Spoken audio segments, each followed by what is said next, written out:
Oh, hey everybody. Andy and Katie and Blake here for a short little intro to this podcast that we recorded so many years ago on This Photo Life.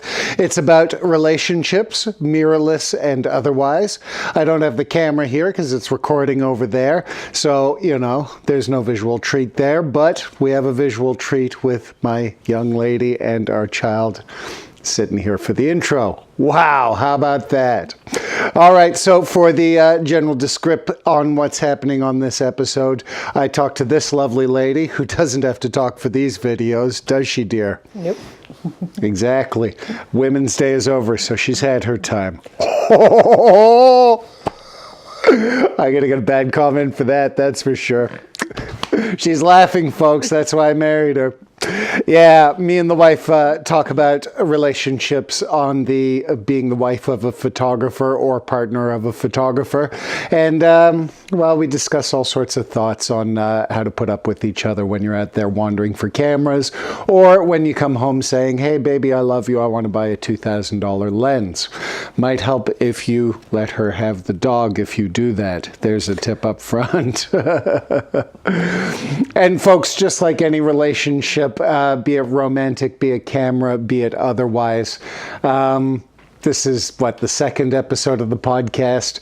I was so nervous, even having my lovely wife right next to me.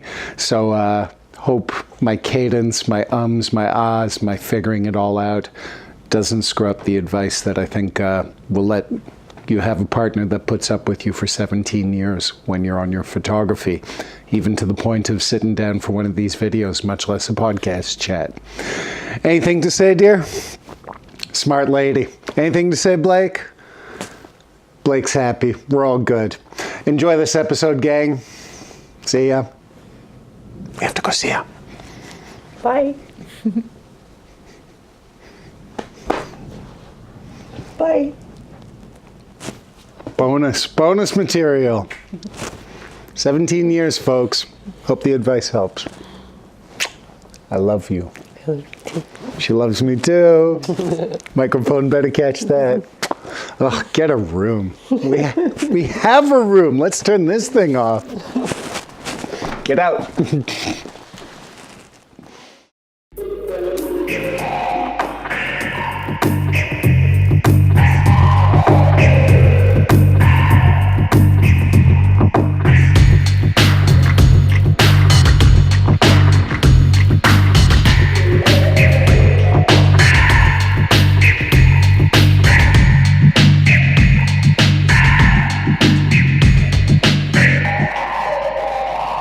Hi everyone, welcome to This Photo Life. I'm your host, Andy McSweeney. Thanks so much for tuning in. It's episode 2. It's all real. Episode 1 is out there in the wild. Thank you so much for listening, downloading, clicking, liking, commenting, all that stuff, guys. That really meant the world to me. You start something new. It's not the easiest thing in the world, but frankly, it feels good, It feels good to put something out there in the world. That first episode, I talked about starting something and all the good and the bad and the things you have to think about. But at the end of the day, once you actually have it out there, it feels nice to have actually produced it. Whether it succeeds, whether it fails, you accomplished something. And to have you guys just not hate it and not just ignore it, that was kind of nice, gang. So before we go any further, my hat's off to you, huh? All right, so let's move forward. What's on today's episode? This is episode 2. I thought I'd cook you up a treat now that my nerves are sort of worked out. Guys, we're going to talk about mirrorless cameras. Long story short, a mirrorless camera, in case you don't know, is basically just your typical DSLR, changeable lens, look through the viewfinder type camera, what we associate as a camera with power, which is pretty justified. Well, size isn't everything, and a mirrorless camera, kind of like the name implies, you take out the mirror, you take out the parts you need around the mirror, you re-engineer the whole camera so it's half the size, half the weight, and generally half the hassle. Well, then you have a mirrorless camera. And that's what we're going to be getting into on the show today in the first half of things. I'm going to be talking about the new camera that I got last week. That was a Fuji X Pro 1. That's only going to be really brief, though, because that camera's been out for a couple of years. But I am going to nerd out on the air because, well, it's my show and I can. But then after that, gang, I think you'll want to tune in, especially if mirrorless cameras are a new thing to you. I'm going to dig into the details of it all. Why you might want to consider one, what the practical and creative possibilities are, and at the same time, what's out there. What are the different brands, systems, and what you'll want to consider before you throw your hard-earned cash down. Okay? So that's going to be the first half of the show. Second half of the show, something I'm feeling pretty psyched about. We're going to have the first interview here on This Photo Life. Guys, considering it's been Valentine's just recently, well, I thought who better to be the very first guest on the show to talk about things, to help us all out on the photography, than my wife. We're not going to be nerding out on cameras and like comparing lens sizes and all that sort of stuff. She's not nuts on her photography. And that's why she's on the show, gang.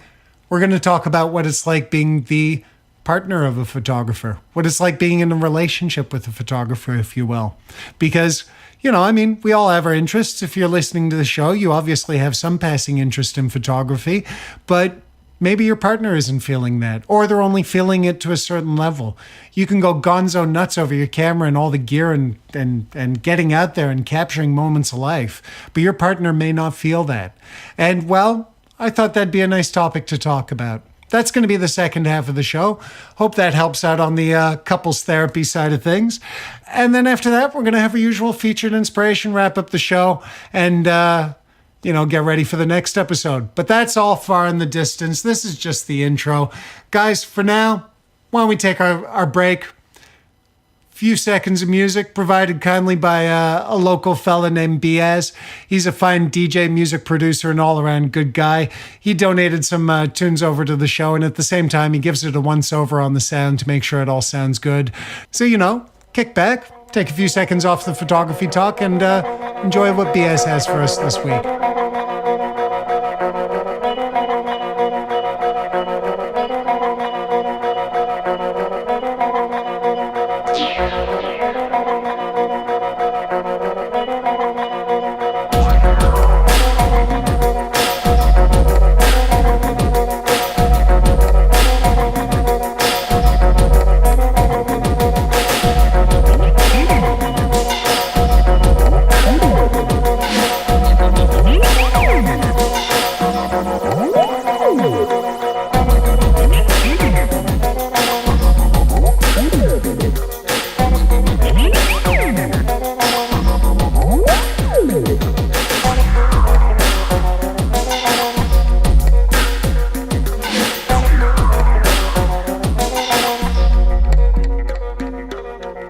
Hope you enjoyed that music, as always provided by Biaz. If you enjoyed what you heard, well, after the show, make sure you get over to soundcloud.com/Biaz. B-I-A-Z is how you spell that.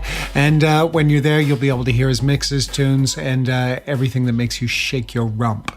All right? That's after the show. We're in the show still, so why don't we get back to the photo side of This Photo Life. I'm going to be talking about mirrorless cameras for this next little bit. I mean, I'm going to try and keep it as short and sweet as possible, guys. It is a bit of a big topic to get into because, I mean, fundamentally, in case you missed it in the intro, a mirrorless camera is simply your typical DSLR big camera where you can change the lens, look through a viewfinder, see what's going on through that lens as you're shooting. Have that bit of power that you associate with a more typical level of photography camera. Well, a mirrorless camera, as the name implies, they take out the mirror, they re-engineer everything around it, and you're left with half the size, half the weight, and in a lot of cases, half the hassle around that size and weight. Okay, so that's mirrorless cameras in a nutshell, but, just by describing it, I can almost hear your ears pop over the internet just at the idea of same camera but half the size. And I should point out at the outset, guys, the prices are pretty level here too. This format's been around for a few years. The technology, the research and development is all paid off. Same time also, there's a lot of camera companies jumping into this format. So that means that They want you to invest in their system. And that's also where it gets a little bit tricky because, I mean, you're jumping into a whole new system. You're dealing with a variable of parts. Companies tend to stick to their own mounts and fittings. So that means that if you buy a lens from Sony, it's probably for a Sony body. But that can make it a little bit difficult to understand beyond the idea of like, wow, half the camera for the same amount of money and less price, less size. I just stop cold thinking about it. I don't know why. I've had a camera like this for over a year. Still gets me sometimes, I guess. And it should get you too, guys, because I mean, whether you're a casual photographer, an intermediate, a pro photographer, this really affects all of us across the board. The very fact that just your bag suddenly goes to half the size is already worth thinking about. And I'm not going to bury the lead here. It really is all about size, because when you talk about image quality, it's still very comparable. You get similar size sensors, you get very nice optics. A lot of it is optimized towards this new format, so the picture quality is very manageable. Some of the stuff that isn't is easily fixed in post-production. But it really does come down to size because, you know, you can look at it in three sort of aspects of the size. It's about packing your bags and going somewhere. So, I mean, your bag that you packed is half the size. If you're casual, that means you have a camera with a little more power than your iPhone or compact that you can just throw into your day bag. But if you're an intermediate pro, I mean, very quickly at that level, you're talking 5-6 lenses, maybe even a second body if you're doing an event or something active, flashes, filters, all that sort of stuff. The bag gets very big very quick. In many cases, it can become a backpack on its own. So the fact that you go mirrorless means that you dump half that weight and still get a lot of image quality to work with. That's really worth considering. And that's what I've been considering. So already just the practical side has got my attention pretty firmly of the fact that I can pack half a bag compared to what I know. Well, that's kind of exciting, gang. I mean, that's more likely to get me taking photos just by the sheer fact that I've got my camera with me. It's an old expression and it's a good expression. The best camera you have is the camera you have with you. And this is where this discussion becomes pretty profound. Same time also, don't forget that on the size aspect, the second part of it that I see in my side of things is that once you're actually on location, depending on the type of shooting you're doing, you're a little more subtle when you're actually out there taking photos. So if you're doing street photography, journalism, stuff where you want to be a little more subtle and maybe not just be popping up as part of the scene and interfering with things too much, you're really going to want to look at these mirrorless cameras. I mean, with street photography, half of the art form is not being seen. So mirrorless comes into the discussion again, just in the sense of, okay, people aren't seeing me quite as much as Mr. Photo Guy, and, you know, that's going to help my photography. So that's something I'm going to consider. And then on the third side of the size, guys, you've packed your bag, you've got there, you've realized that you're a little more subtle. Whether you're doing the subtle stuff or not, think about how your subject is seeing this camera. Because when you're more subtle, that changes the reaction. If you're doing something where you don't want to be seen and a small camera helps you there, well, obviously you're not interfering with the scene and less people are looking over or reacting based on you taking a photo. But at the same side, plenty of photographers walk up and say, "Hi, can I take your photo?" Plenty of photographers do portraits. Plenty of photographers, and I'm talking to you casual shooters there, take a photo of them and the wife on holiday.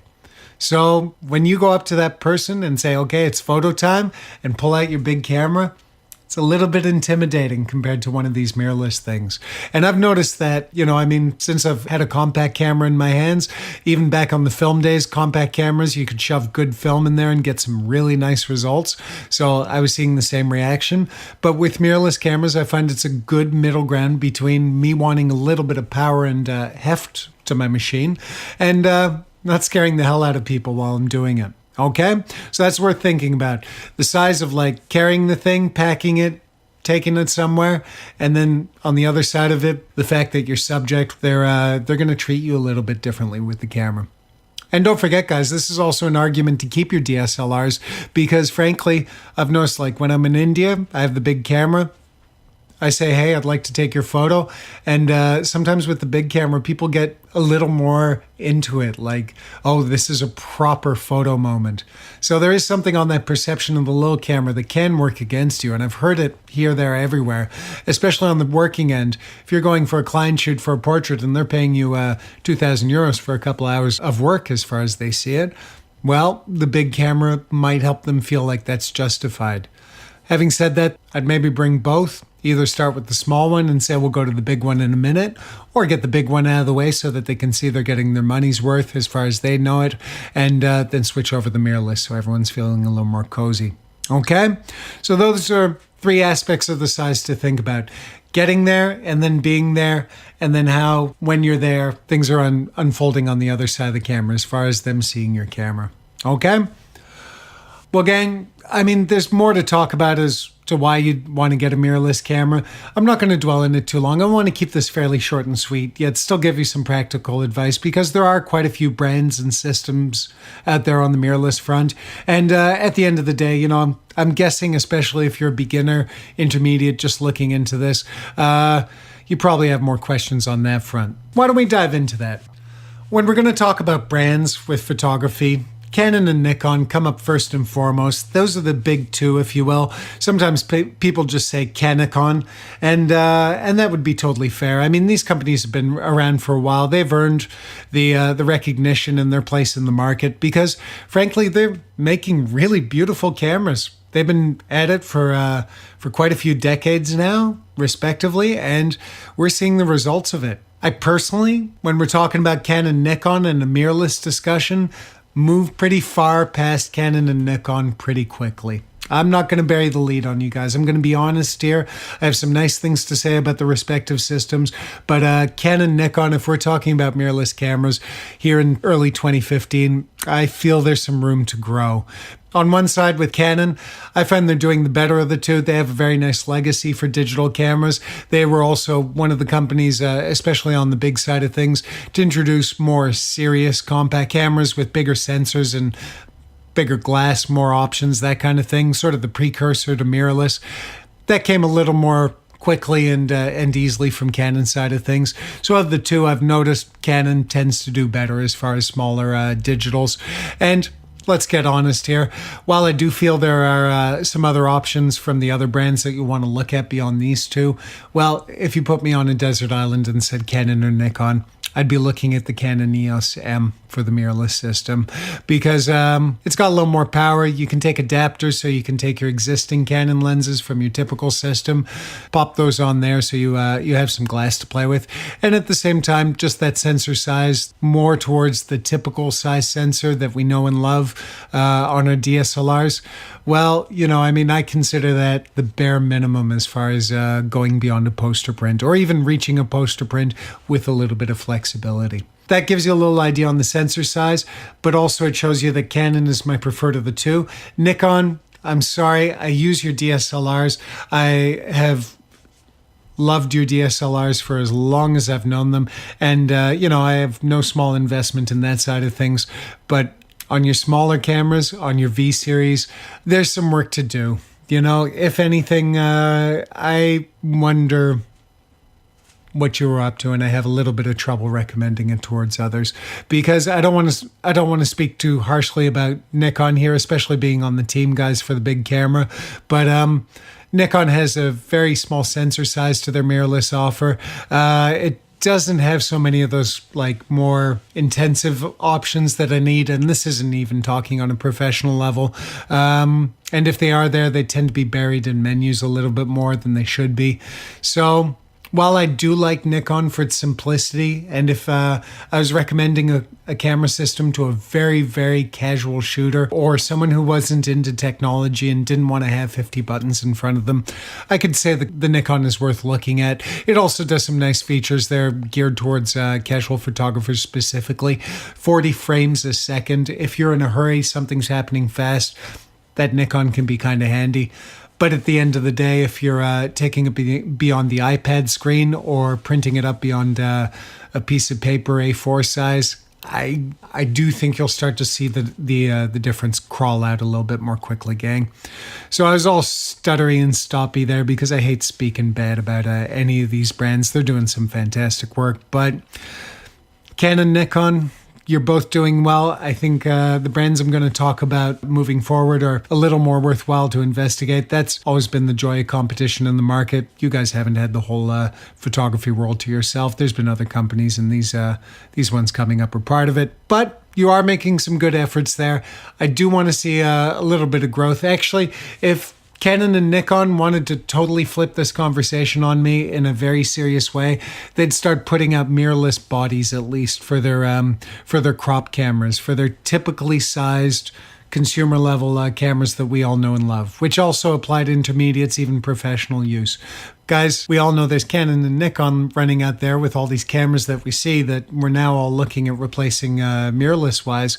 Well, if I got a body for one of those that at least shaved off a third of the overall weight because the body went to half of the size, losing the mirror, Canon, Nikon, if you do that with the thousands of lenses you have between you, I think the rest of this conversation would be a bit obsolete. But until then, keep up the good work. Keep up feeding some good stuff to those casual shooters. As I say, these other companies as where I'd be focusing my efforts as far as looking for a mirrorless camera, at least for now in 2015. All right, let's move on to the next system, guys. This is where I find it gets a little more serious, at least as far as like the overall build of the cameras, the options on offer to the cameras, the size of the sensors.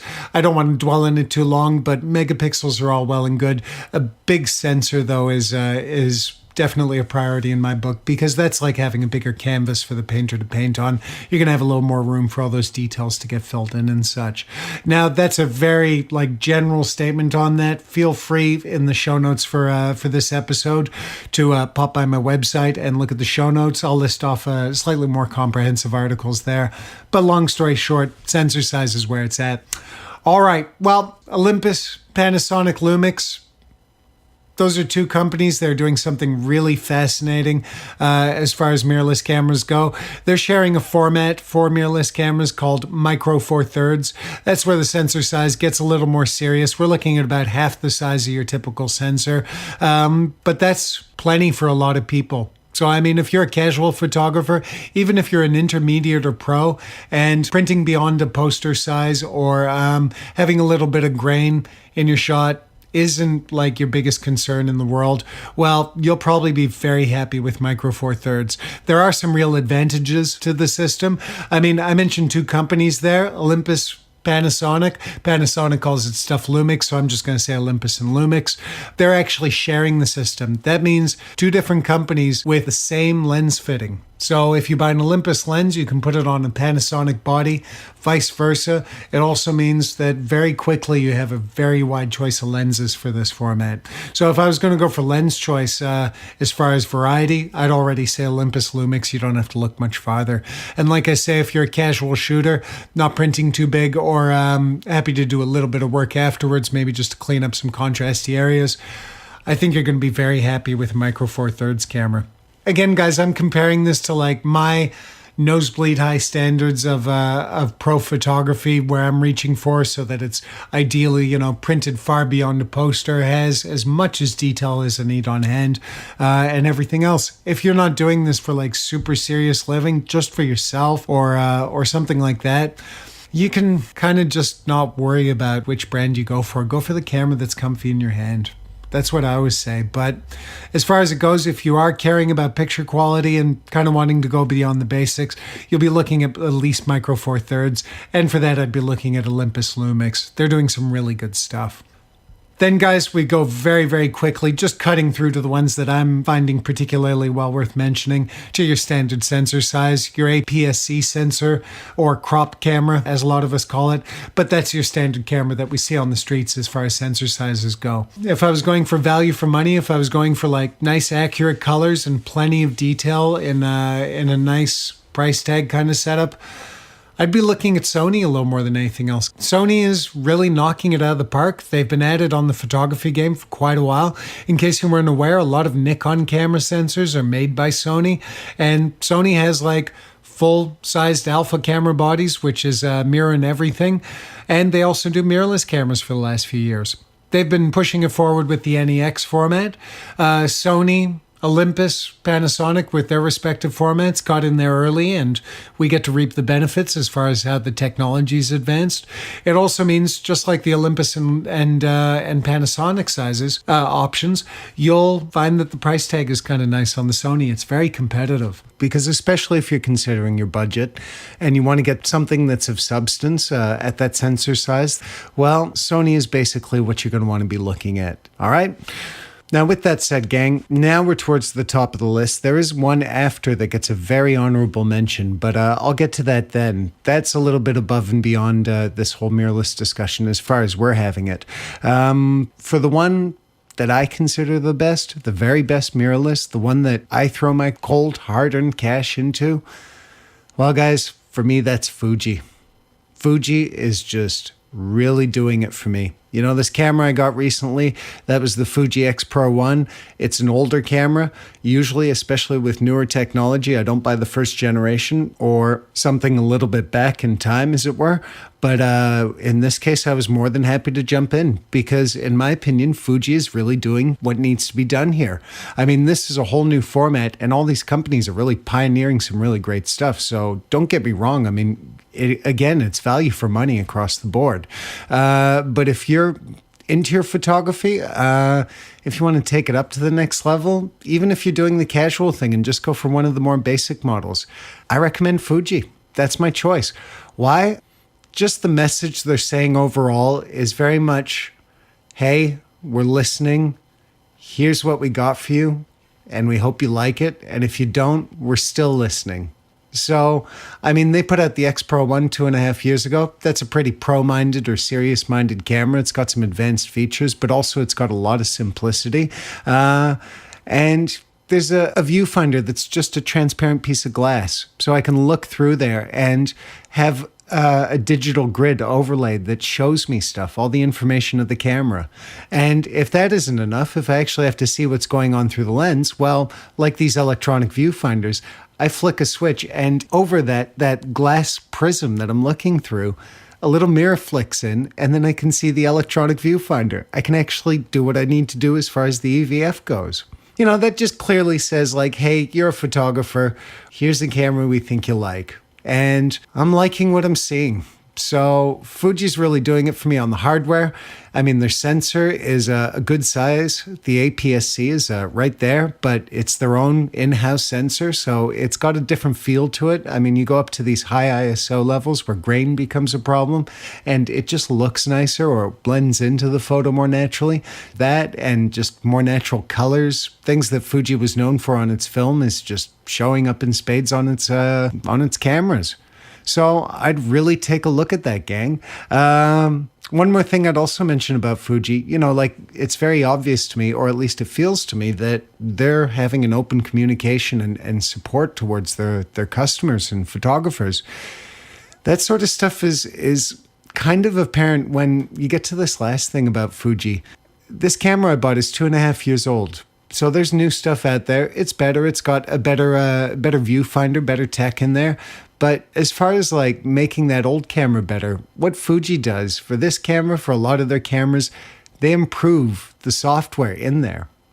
So it's called a firmware update. You put a file onto your SD card and then put it in the camera, do the procedure to get the update going, and then the camera actually becomes better. So this camera that I bought 2.5 years ago, it actually focuses something like 20% faster than it did when it first came out. It's actually a better camera. So, I mean, if Fuji's doing that, that says a lot to me. That says we care. That says that just because you bought our camera doesn't mean we're going to really shove the next model right down your throat so quick. All that stuff is really like saying, hey, photographers, I think you should come over here. And that's just on the hardware side, guys, and a little bit of the software that goes with it. If you get into the actual like use of the camera and the software and options, I find this is where it really comes home. I mean, you have all the usual stuff, JPEGs, RAWs, focus modes, where you want to see your light and how. More importantly, they have these fun film simulation modes. I mean, Fuji was world famous for their film, and they've put all those colors and names and styles into the software. So this is really where it gets my attention, guys. I mean, when you have a camera that just out of the box says, here's your editing done in 5-7 different ways and you can program how it's done, I mean, that's a camera that's inviting me to come play with it. And with Fuji saying that pretty loud and clear throughout their camera range, I got to recommend Fuji. Top of the pile is Fuji for Andy. Go for Fuji. Otherwise, go for a Sony, go for a Lumix, go for any of these. You're not going to be dissatisfied, guys. So enjoy that when you're hunting out your next mirrorless camera. And they don't pay me to say that. None of these companies give me money. This is just what I feel. I think if some of them gave me some money, then I probably wouldn't be speaking so honest about them, maybe, huh? No, I'm just kidding, gang. That's all part of the fun around here. You know, I mean, there's one more honorable mention to get in here because money is part of this discussion. And I just really want to quickly say, guys, there is one more thing to think about as far as these mirrorless cameras. Leica is one of the oldest, one of the greatest, one of the most revered, one of the most awesome camera companies out there for small cameras. They've been around since World War I and a little bit before, and they've produced and still produce some of the finest cameras known to man. So, I mean, if you want to talk like precision engineering for photographers, by photographers, and design and build, this is the real deal, guys. The thing is with Leica, a body, a lens. If I went out and bought the top Fuji kit package with their best body and lens, I'd be looking at 1,500 to 2,000 euros, depending on the lens I choose. With a Leica, even with a fairly simple lens, the discussion starts at 3,000 to 5,000 euros. And lenses tend to cost more. Everything costs more. You do get a lot of quality for that, and I'm not denying it in the least. I mean, we can pretty confidently say here on This Photo Life that Leica definitely stands tall and above the others.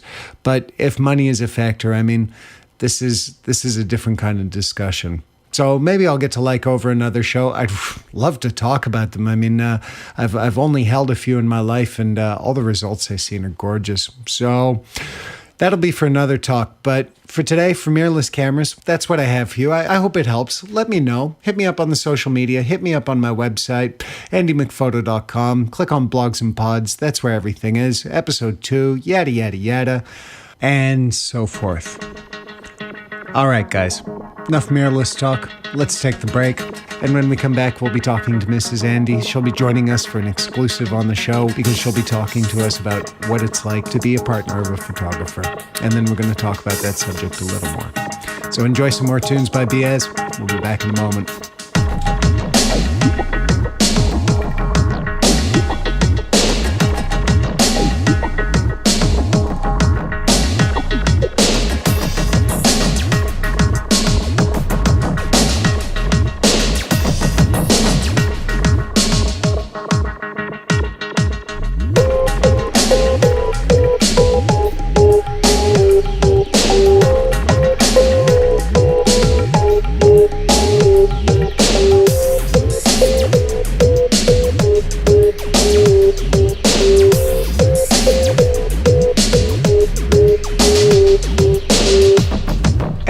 We're back. Let's get back into it. We're at part 3 of the show. I talked about mirrorless cameras just before. Now it's time for a little interview as promised. We're going to be talking about what's it like being in a relationship with a photographer. And as I mentioned at the beginning of the show, this is going to be an interview. It's the very first interview here on This Photo Life. So kind of exciting on that side of things. Kind of nice for me too, because I'm not just staring out into space here. I've got someone in front of me. And frankly, that's a real pleasure for me, guys, because the person in front of me, the very first guest I hear on This Photo Life, is my lovely wife, Katie. Mrs. Andy, welcome to the show. Good to be here. Good to have you here. Thank you. All right, gang. Well, as I said, we're going to talk about what it's like being in a relationship with a photographer. We're going to talk about it pretty much up and down the scale as far as casual, intermediate, and advanced, or professional, if you will.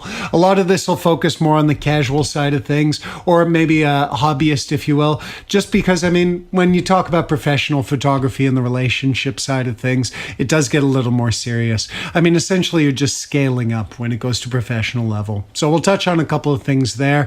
When it gets super serious and you're filling in taxes that way, but more than anything else, we'll be talking about in the casual way. Okay, so I guess with that, I'm going to just jump to my first question, dear. I think this is a fair one to ask on the get-go. What's it like living with a photographer? That's a good question. I like it. That's why I married her, guys. Well, when it comes to photography, I've always kind of had the eye and the heart for it. And ever since you came along, you've inspired me more. You've made me take better photos. And getting your old gear is also a very nice bonus. Nice. The gear always tastes better when it's free, gang.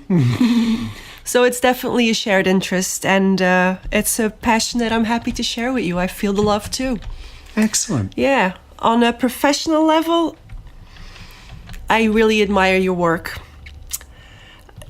For sure, it's a big investment of time and money, which could be seen as a negative aspect if you're not so into it. But for me, that's not really an issue. I see the end result and I'm liking it. I love your photography. I love what you've done with Photo Tour Bruges. And just seeing you love your job is really amazing. Ah, that's right, guys. I married my number one fan. It works out real well in my world. Okay, that's an awesome answer, dear. Thank you for that. Okay, well, that gives you guys an idea, a little bit of insight into our relationship. I mean, me doing this professionally, that's also real nice to show off to my partner on. So awesome that she loves my work and all that good stuff. Let me dive into the more difficult side of things. What is the most difficult thing about living with a photographer? Especially, I mean, like you say, you're into photography, so this makes it easy. Let's dial it all back. Let's make it a little bit harder. What if you weren't into photography? That would make things a little bit harder. Time and money here would be essential. Yeah. Time and money here would be essential. Yeah. That makes a lot of sense. When we were talking about this, guys, I mean, I'm not going to make it sound like a magical revelation. Time and money is basically what it comes down to, all under that bow of consideration. Yes. Yeah. Yeah. And what do you find harder, dear? The time or the money? I would go for the money. Yeah. Money. Always go for the money. That's my girl. No, I think that's fair. I'm guessing, dear, this also comes back to those sort of moments that I think a lot of photography couples know, where the passionate photographer runs up and goes, "Hey, dear, I want to buy €1,000 lens. It's very similar to the one I had already, but this one's better." What's your first reaction when you hear that sort of thing? Here we go again. Yep, here we go again. That's a fair one. That's a fair one. Well, I mean, let's dwell in that particular situation for a second, because I mean, I think this is something we all come across. The money side, as we said, is the one that tends to pull on the difficult string a little bit more, because I mean, with photography, it can very quickly get expensive. Now, this is always a relative discussion. What's your budget? What's going on with the life? Katie and I don't have kids, so that makes it easier. But if we did, obviously, then €1,000 lens would be a different story. All these things can be a bit of a factor. So, I mean, let's just put a scenario around things before we go too further. I want to buy €1,000 lens. €1,000 to us, we don't have kids in reality. 3 Fine Cats covers it, but let's say we have a kid. And to give a context, €1,000 is about 3 months of our savings money. No, it's a month and a half of our savings money. Let's be fairly generous here. But at the same time, that's a holiday for the family for the weekend. That's something fixed up on the car that's starting to look like it needs it. It's some expense or money that we could use elsewhere. You know, not to monologue or anything, let me ask a question here, dear. How do you come to peace with it? Or what would you like to know when I come up to you and say, "Hey, I want to buy €1,000 lens"? It's affordable, but it's serious money. What's your first thought beyond like, "Here we go again"? I would need you to explain to me why you need it in human language. Excellent. Excellent. That makes a lot of sense. And notice, guys, how she said human language. You know, the wife, through hanging out with me, and this is, again, where a benefit of the professional life is, she hears me babble about photography all the time. She has a season's pass to the tour, so she picks up a few things. But more than anything else, when I'm researching lenses, looking at new bodies, I'm babbling it all the way to her as part of my sounding board process. So through osmosis, she's picked up a lot of the technical. But frankly, whether your partner knows the technical or not, I've noticed it gets very strange for them when I start drowning them in facts. I start drowning them in facts. It's not really a good thing. They might know what a 1.4 aperture does for that nice soft background or really low light capacity, but I think I have a better sell towards that €1,000 lens if I say, hey dear, never mind the fact that it's got this really beautiful bokeh and a 1.4 and blah, blah, blah. I'll just say, hey, I can take better photos at low light or get that really nice creamy background. And then at the same time, I should probably have a couple of justifications for it. If I actually need that lens towards the type of photography I'm going for, I'm going to make that very clear to my partner. I think she wants to hear that. I think she wants to know not just this is a nice lens, but actual justification behind it, like you say. Yeah, she does want to know that. She does want to know that. Or he does want to know that, because, of course, this goes all the way across sexes and relationship types and all that sort of stuff. So we're doing the he-she viewpoint, guys, but this goes right across the board. You got to communicate to your partner why you need that €1,000 lens. Yeah? Yep. And, guys, this is something I've noticed. I mean, this is true for all of photography, but consider if you actually really need that €1,000 lens. If this is a hobby and it is a major expense towards the household budget, just ask yourself, is this actually justified? Let's say we're talking about a camera body that suddenly lets you print twice the size because of the megapixels and everything. Do you actually need it? Are you even printing? Are you printing bigger than an A4 paper? Are you printing posters? Are you going beyond that? If the gear you have is already covering those needs, well, maybe you don't need that €1,000 lens, and the lens that you have is perfectly good. Or, hey, if that lens isn't covering your needs, maybe you can do with the €500 or €700 lens. And that's something I always consider before I move forward anyways, but it's certainly with someone else in my life who's sharing the household budget. I got to think about that. Do I really need it? And can I just justify it when it's a real expense to the household? Yeah. And at the same time, gang, we were talking about this earlier as part of just prepping up for the show. Something really good to consider, and I would offer this to my partner, is being ready to sell that other lens that I have that I'm not going to be using anymore. I mean, if I come at you, dear, and say like, oh, I want a €1,000 lens, but oh yeah, that other lens, I'll get rid of it someday. That's not as feasible to you in your mind, is it? No, not really. No. But if I come up and say, hey, I can raise a couple hundred of it through getting rid of this old lens, I'd like to keep it, but I appreciate this new one. How's that fly? That sounds better. Yeah. I'm on my way, aren't I? You're on your way. Yep. Okay. So think about all those aspects, guys. Oh, and going back to what I was saying before about just like which lens, which budget level you really need, what quality you actually need. Well, if you'd like that €1,000 lens and you could justify it, but you can do perfectly fine with the €700 or €500 lens, go for that and then tell your partner. Say like, I would have really loved the €1,000 lens, but I understand that we only have so much money, so I'm willing to go for this one. And at the same respect, if you have a relationship where you can't quite be that straightforward and honest, maybe go in there saying, I want the €1,000 lens, and then quickly compromise down to 500, which is getting me a dirty look because we have a pretty clear communication in our relationship. But, it's there if you need it. So it all comes back to communication, clarity, and a little bit of like compromise. Yeah? Yeah, agree. Yeah. All right. So that's the money side of things. That's how you get your €1,000 lens, my friends. I'm about to get hit for that one. She's got a rubber band waiting at all times. Okay, guys. Well, the other big factor here is time. I think in many respects, this falls into two categories. It's personal time at home and then holiday time, which is obviously personal time, but it becomes a whole new dynamic. Now, I'll throw out a bit of advice here, dear. If you have any thoughts to throw in afterwards, please feel free to chime in. Okay. Because, as far as it goes for home, I think that if we're talking like casual or hobby photography, it's generally going to be some time in the evenings where you maybe want to do some edits, run out for like a quick half hour or hour. And then on the weekends, you might be looking at doing a workshop, going out for the day shooting, that kind of thing. I don't know.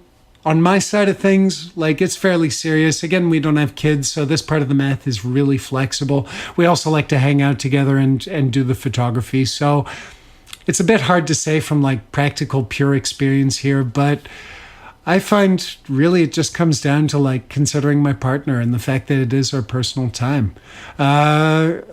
What would you say, baby, when it comes down to like me saying, hey, on our personal time, I just want to dip off?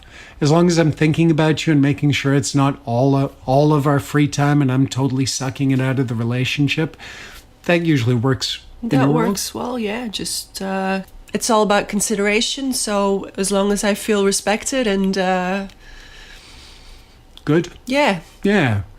That's what it's all about, isn't it? It's just about actually like acknowledging, understanding, and, you know, giving and taking to your partner. We all have hobbies. So I might have something that I want to do while you're shooting, and then afterwards we come together. Exactly. Yeah. And notice how Katie thought to herself, well, I'll do it while he's shooting. Instead of going out and grumbling, well, we could have been doing stuff together.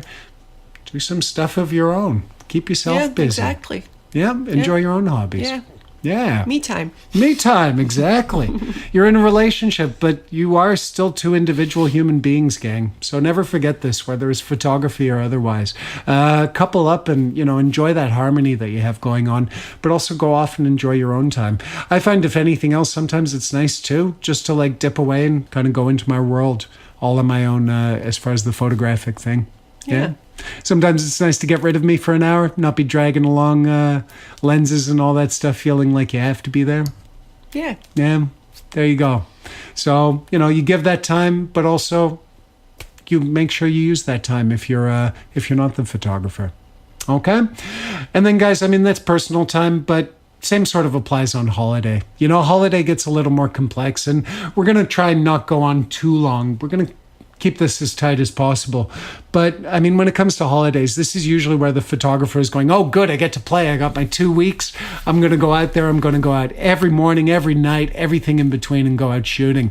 But if you're not thinking of your partner who's there on the holiday, you know, even if they're a photo nut, I seriously doubt that's their itinerary. That's, the wife's not. If that's here. the plan, you're not going to have a great time. Yep. The holiday may not be used to its maximum.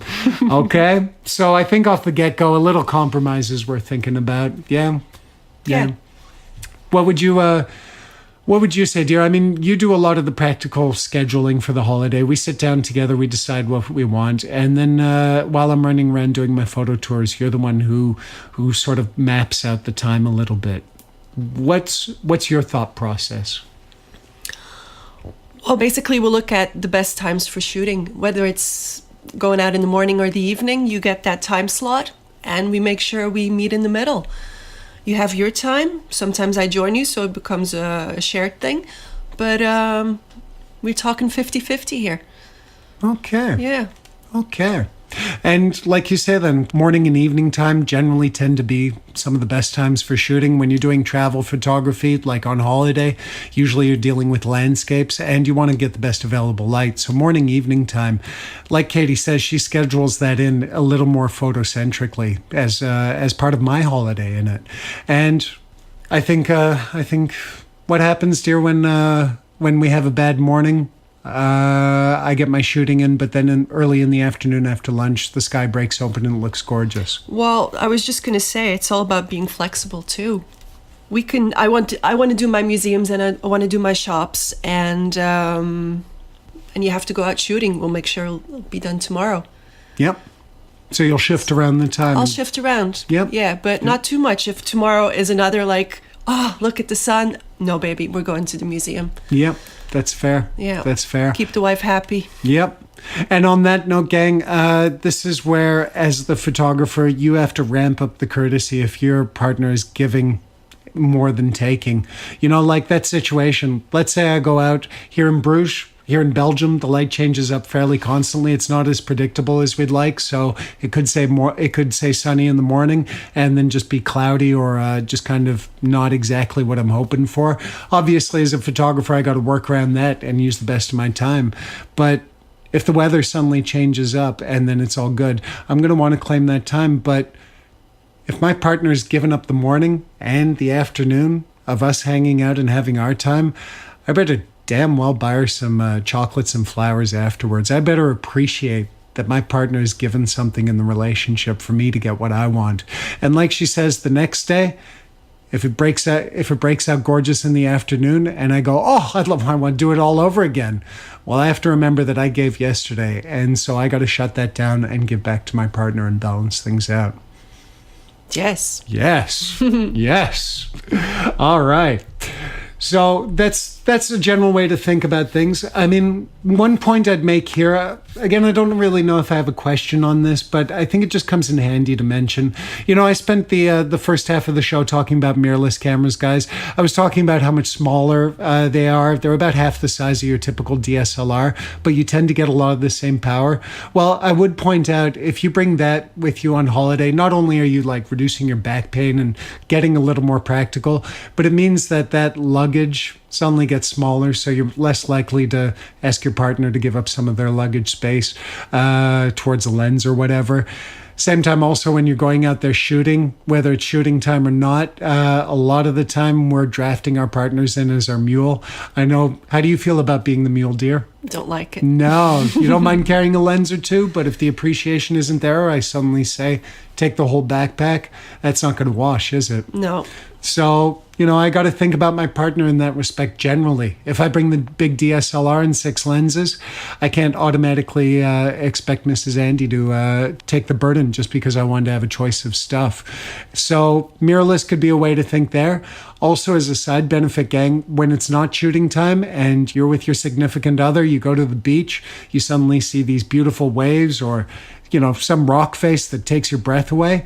It's all looking good. Well, if you have a little camera with you, instead of dragging around the big DSLR that you find a hassle and may just be a bit intrusive to the couple time anyways, you got that mirrorless in your bag. It's no big deal if you say, hey, look, while we're waiting for our food, I'm just going to run over, take my photo. That way I don't have to come back, spend a half hour on it. Well, you know, that's probably going to go down better with your partner. Yeah? Yes. Yeah, yes. See, no hesitation there. Yes. If you can do it now in 5 minutes instead of 20 through coming back and messing around, yes. Yeah. And baby, I know for you, one of the nice things that you enjoy out of my photography is as you know, me being your partner, is that we get a lot of personal memories out of the photos. Not only the creative stuff where you get to go, oh, we were there and we were doing that and all the memory triggers, but you love it when I come back with some personal photos because I have my camera. Yeah. Yeah. So, I mean, with these mirrorless cameras, or even with the big camera with you, if you're dragging around big camera, if you're just popping mirrorless camera in there, well, a big benefit is you can take some personal photos as you go. As I mentioned in the mirrorless discussion just earlier, one of the nice things about mirrorless cameras is also they're a little less intimidating. So being half the size, when you're on the other side of the camera, when you're the subject, it's probably nicer for the wife when you don't pull out your Mark III, your flash, your big wide angle lens, your grip, and 5 lamps to go with it, gang. You know, that kind of kills the natural vibe, even if you're getting what we think of as natural lighting. And I've seen it on holiday too. They know that you have all that stuff and they just don't want you to point it at it. You love me, so get that thing out of my face. Damn right. Damn right. But if you have a mirrorless, guys, you know, I mean, that could make things a little bit easier. It'll feel a little more organic. And on your side of things as the photographer, you're not hauling around tons of gear or feeling like, oh, I got to do a big serious one with the D800 Mark III or whatever. Yeah, so the mirrorless cameras, just following up from what I talked about earlier, but also getting sort of healthy and happy holidays up and going, they're worth looking at on that side of things. Yeah. Yes. Yes. I would point out, gang, also those cameras are a little bit smaller. If you're the guy in the relationship and you're with your lady, or you're both ladies, well, it is worth mentioning that those mirrorless cameras do fit a little bit better in lady hands than big smelly guy hands. So that could be something nice for your partner. You threw the mirrorless in your bag. They get to play with it for 2 minutes, take a few photos. And hey, who knows, if it goes well, they might love their photography a little more. And the next shoot is going to be a bit easier, huh? Always thinking, friends, always thinking. All right, well, I think that covers a lot. I guess one more aspect just to cover really quickly about the holiday side of things, and then I'd say we'll pretty much wrap things up, is something I've noticed certainly on the photo tour with my +1 policy, where you can bring your partner for gratis, absolutely nothing, no extra charge. That means that a lot of the photographers are using their partner as a photo assistant. You know, catch a lens, hold that reflector, carry my bag, all that sort of thing becomes part of the relationship pretty quick. Mrs. Andy is not escape that scenario. She'll catch a 70 to 200 with the best of them and know exactly how to get that lens cap on nice, quick, and easy. Yeah. Yes, that's right. But guys, that's a situation that pops up a lot. So I'm just going to breeze into that real quick. Dear, how do you feel about that? You love your photography. You love me. I think it's pretty manageable. Yeah. Most of the time, yes. Yeah. And also, let's take it out of photography or even the current relationship. Guys, I got a fantastic wife. She's happy to give me a little bit of my space and time and support me.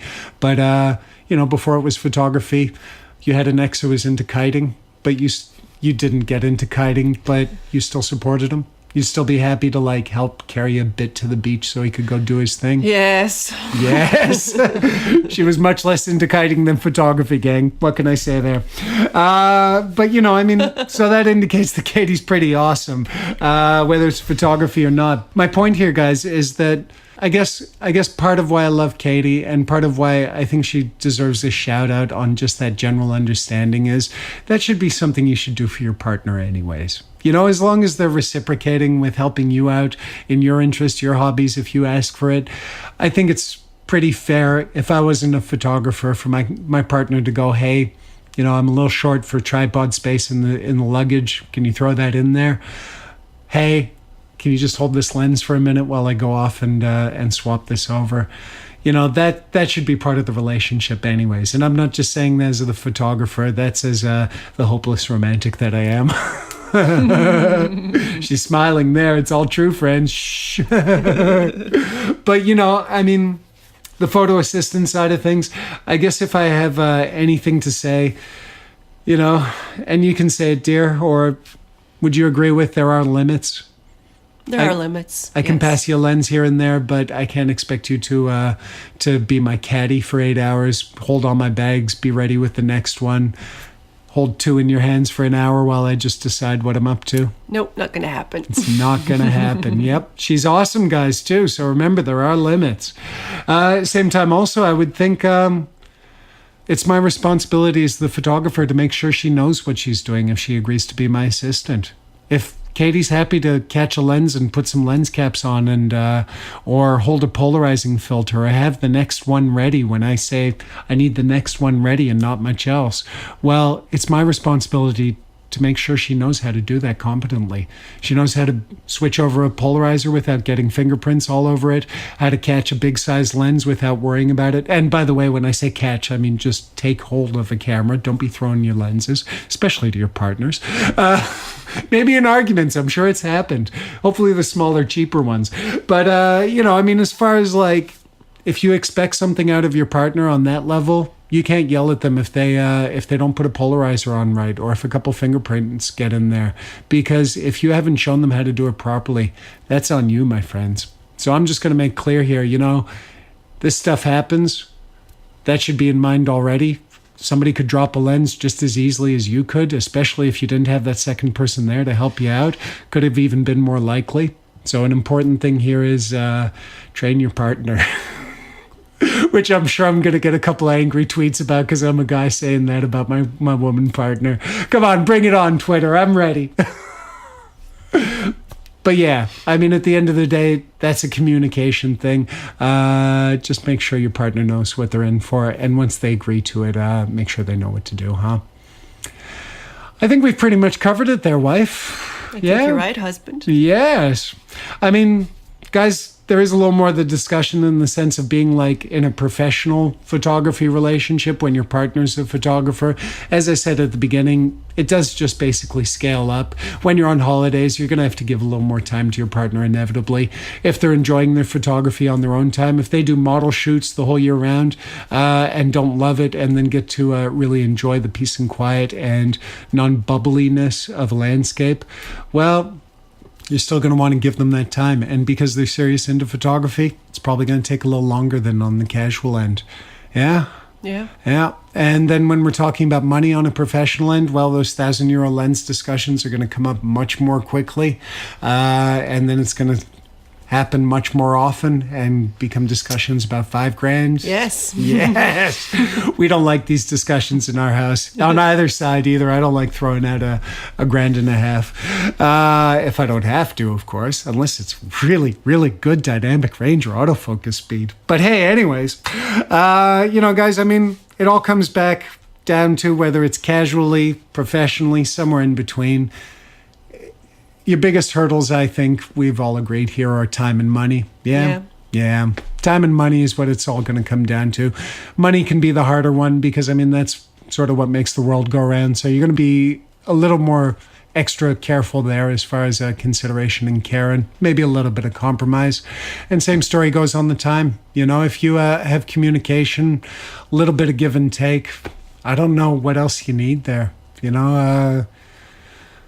That's how you make it work in life with any relationship you're doing, in my opinion. So if we're talking about like someone you're going to deal with as your partner in life, romantically, dealing with kids, just dealing with hanging out together, all comes down to talking about it and giving a bit, huh? Yeah. All right. I think that covers this topic fairly adequately, guys. Let me know what you think about that online. Hit me up on Facebook, Twitter, Google+, all those usual places. Get over to my website, andymcphoto.com. And before I slide too far into the socials babble wrap-up side of things, I better make damn sure to appreciate my queen who's dropped by the studio and graced us with her presence. She's gone all red. That's why I do it to her, guys. Okay, Mrs. Andy, Katie, love of my life, muse, inspiration, fantastic lady of the shy variety who overcame it all to come down to this photo life and share out what it's like dealing with my sorry ass on the camera. Thank you so much for being on the show. Oh, it was a pleasure. The pleasure was mine, gang. And I hope the pleasure was yours. Like I said, hit me up on the social networks, the website, andymcphoto.com. Click on blogs and pods. Find this episode 2. Let us know what you thought. Say hey to the wife. Thank you for being on the show. Do what you got to do. And don't forget, guys, while you're there, you can also ask Andy because, questions and answers are something I want to be doing on the show. So let me know what you want to know. Let me know what you thought of the show. Say hey to my lovely wife, but don't say hey too much or I'll find you and beat you down because I get a little bit jelly having such a fantastic person in my life. All right, that's soppy enough. Definitely plenty of love for the Valentine's Day episode of all this. I'm going to take a break. We're going to hear a little more from Biaz and then we're going to wrap things up. Thank you again, wife, for being on the show. Pleasure. Yay!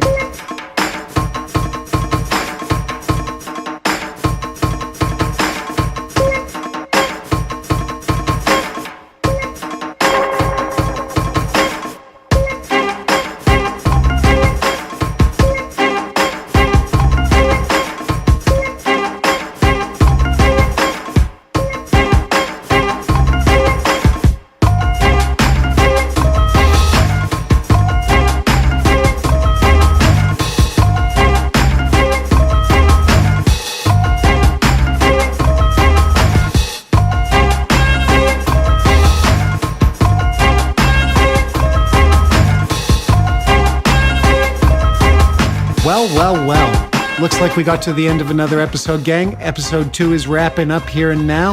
I have a couple more things to say. I mean, I've mentioned it a few times, but I hope if you enjoyed the show, you let me know on the website, andymcphoto.com. Click on blogs and pods for the episodes.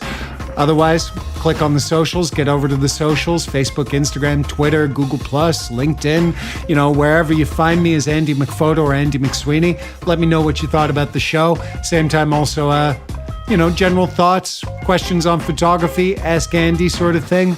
That's all welcome, so don't be shy. All right, that was the last plug on websites and socials.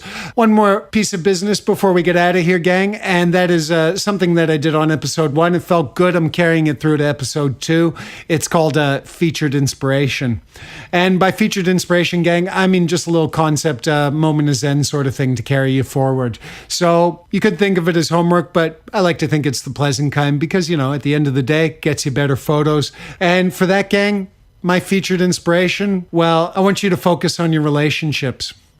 And I don't just mean to get in your business and say, hey, look how you're hanging out with your partner or people in life. That is a little bit of a part of it, as I talked about. If you're making your partner wait while you nail that shot, or want to go spend €1,000 on a lens, think about your partner there. Think about the relationship on that side of things. This is all critical to having a happy life sort of scenario. We're all aiming for that, or at least I hope so. So look at your relationship on that side of things. But more importantly, guys, this all falls under the banner of look at everything in your life photographic. Your partner's relationship is part of that, but also look at your relationship as far as your photography. I talked about mirrorless cameras. Well, they're half the size, half the weight. So if you have a big bulky camera that makes you say, I don't want to take photos today, and it's a day where you actually did want to take photos, maybe it's time to look at that relationship with that camera. Decide if it's really the right fit. And, if big and bulky is your main problem, like I say, mirrorless is worth looking at. Or even then, if it's super casual and a compact is doing it for you, hey, save your money for a holiday. Go for a compact. I would go for a mirrorless myself. I mean, it's a small investment for what you get back, but that's what that segment's for, to get into a little more detail. And, beyond the camera, look at how you're using the camera. Look at what's happening when you're looking beyond the camera into that life itself. What's your relationship with your subject? What's your relationship with the environment that you're experiencing? What's the relationship with your photographic techniques so that you can get that story that sort of inspired you to pull out the camera in the first place? I want you to look at the relationships of what you're doing while you're taking photos, while you're thinking about photos, and make the best of it. Keep the good, chuck the bad, do the best you can on what's easier said than done as far as that goes, and move forward. Life is a relationship.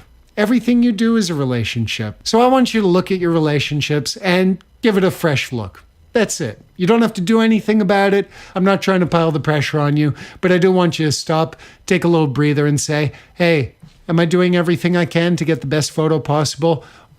Including keeping my partner happy so that she doesn't kill me when I take 2 minutes the next time round. I want you to do that. And guys, if the answer is yes, because you're making your partner wait, I'm going to say it again, flowers and chocolate. It goes across the sexes. A thank you also goes very universally well with things. So if you only tuned into the intro, if you skip that segment, long story short, you make someone wait, you thank them and you appreciate them. Okay? All right, so now that I feel I've done my therapy on the life photographic, whether it's mirrorless cameras, whether it's the couple side of things, whether it's everything else, I hope that helps, gang. I'm going to get out of here. It was a real pleasure to have you here. As I say, every first and third Wednesday of every month, this Photo Life comes out. I'm your host, Andy McSweeney. Hope you enjoyed the show. Now get me out of your ears and go take some photos.